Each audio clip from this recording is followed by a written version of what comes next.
नमस्कार दोस्तों, स्वागत है आपका हमारे चैनल जीसी स्क्वायर के एक नए वीडियो में। दोस्तों, आज हम बात करने वाले हैं कि जो फ़ोन पे में वॉलेट में कभी-कभी हम लोग ज़्यादा पैसा डाल देते हैं ज़रूरत से ज़्यादा, जिसका एक्सपेंस हम अपने हिसाब से नहीं कर पाते। कभी-कभी हमें ज़रूरत होती है कुछ ख़रीदने के लिए, तो उसका पेमेंट हम नहीं कर पाते। डायरेक्ट जो भी पेमेंट होता है वो बैंक अकाउंट से होता है, तो हमारा पैसा वो फंसा पड़ा हुआ होता है। तो आज इसके बारे में बात करेंगे कि उस फंसे हुए पैसे का जो वॉलेट में फंसा हुआ है उसका इस्तेमाल कैसे करें। कभी कोई अगर आपको लेन देन करना हो किसी किराना शॉप पे या किसी मेडिकल स्टोर पे कोई भी सामान परचेज करना हो, तो आप अपने वॉलेट का पैसा इस्तेमाल कर सकते हैं। इसी के बारे में आज हम जानेंगे पूरे वीडियो में, और जानने के लिए लास्ट तक बने रहिए। काफ़ी ट्रिकी है पर ईजी है। तो दोस्तों चलिए शुरू करते हैं। तो दोस्तों, ये रहा हमारे मोबाइल फ़ोन का होम स्क्रीन, जिसमें हम जाएंगे फ़ोनपे ऐप पे।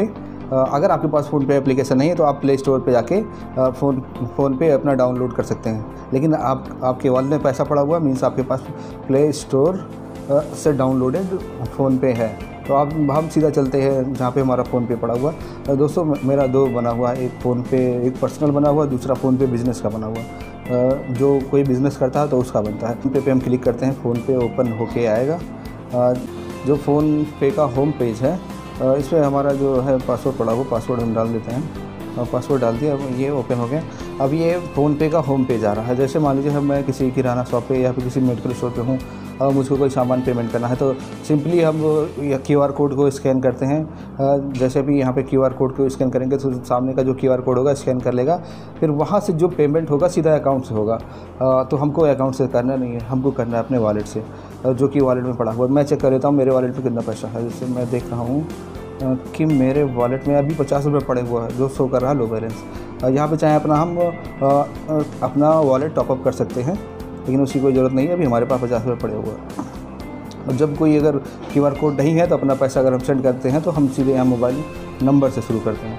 अगर मोबाइल नंबर सामने वाला बताता है तो वहाँ पे जो है हम सर्च करके देख लेते हैं। अगर उसका फ़ोनपे पे ID बनी होती है या किसी भी पेमेंट जैसे अमेज़न पे या पेटीएम गूगल पे बना होता हो, तो सीधा भीम UPI से जुड़ा होता है वो, उसी के ज़रिए से फिर उस पर हम पेमेंट कर पाते हैं। लेकिन वो पेमेंट जो होती है वो अकाउंट से अकाउंट होती है, जिसमें हमारा वॉलेट का जो भी पैसा है वो वहीं का वहीं रहता है, वो इस्तेमाल नहीं हो पाता। तो दोस्तों, उसको हम कैसे इस्तेमाल करेंगे, उसके लिए सीधा सा हम यहाँ पे नीचे जाएंगे। नीचे टास्क बार जो दिया हुआ, जिस पर दिया हुआ 3-4 ऑप्शन दे रखे हैं।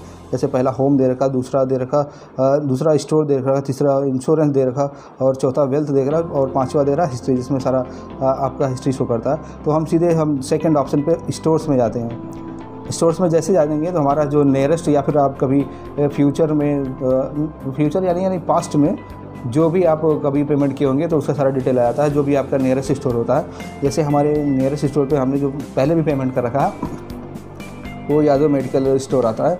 तो मुझको पेमेंट करना है यादव मेडिकल स्टोर से। जैसे मैंने कोई दवाइयाँ खरीदी हैं और मुझको पेमेंट करना है। अगर मेरे पास फ़ोन वॉलेट का इस्तेमाल करना है तो हमको यही तरीका इस्तेमाल करना होगा। इसमें हम जैसे इंटर करते हैं, मैंने मान लीजिए 10 रुपये की दवाई हुई तो उसमें 10 रुपये का इंटर करते हैं, सीधा ओके मार करके प्रोसीड करते हैं। अब यहाँ पर देखेंगे आपका पेमेंट ऑप्शन आपका 3 आ रहा है। जैसे मेरा एयरटेल पेमेंट बैंक भी एक्टिव है, और जो हमारा मेन अकाउंट है बड़ौदा UP ग्रामीण बैंक है, इसके थ्रू पेमेंट होता। अगर मैं जनरली जो नॉर्मल पेमेंट होता है वैसे करता तो, लेकिन हम दूसरे तरीके से पेमेंट कर रहे हैं, इसलिए हमारा फ़ोनपे वॉलेट से जो ये देखिए सेलेक्ट आ रहा है। बैलेंस जो हमारा 50 रुपये दिख रहा है, और ये 10 रुपये जो है जो हमें अभी पेमेंट करना है वो दिख रहा है। यहाँ पे सीधा हम पेमेंट पे क्लिक करते हैं और ये प्रोसेस हो रहा है।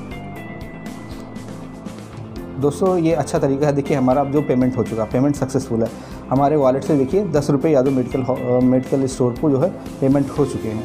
अब ये कंफर्म करने के लिए सीधा हम जाते हैं अपने अकाउंट में, और होम पेज पे जैसे ही जाते हैं तो हमारा पूरा जो है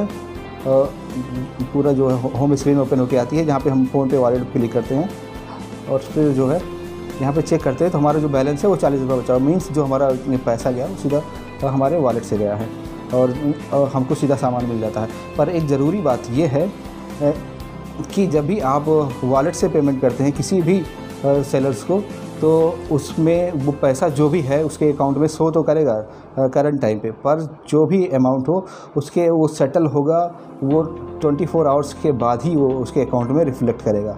और दोस्तों इसमें जो 1% जो है डिडक्ट हो जाता है। मतलब अगर हमने 10 का पेमेंट किया तो 9 रुपये ही सेटलमेंट होके उसके अकाउंट में आएंगे। तो इस बात का ज़रूर ध्यान रखना। ज़रूरी बात यह है कि जहाँ भी आपको पेमेंट करना है उस आईडी होना ज़रूरी है, और वो भी बिज़नेस की। अगर उसके पास बिज़नेस तो वो स्टोर पे उसका डेटा शो होगा जहाँ पे हम अपने वॉलेट से पेमेंट कर सकते हैं।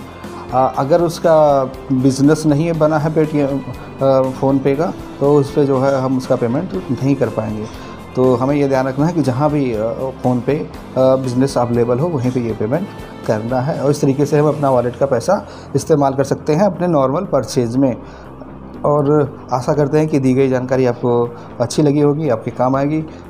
हमारे चैनल पर बने रहने के लिए बहुत बहुत धन्यवाद।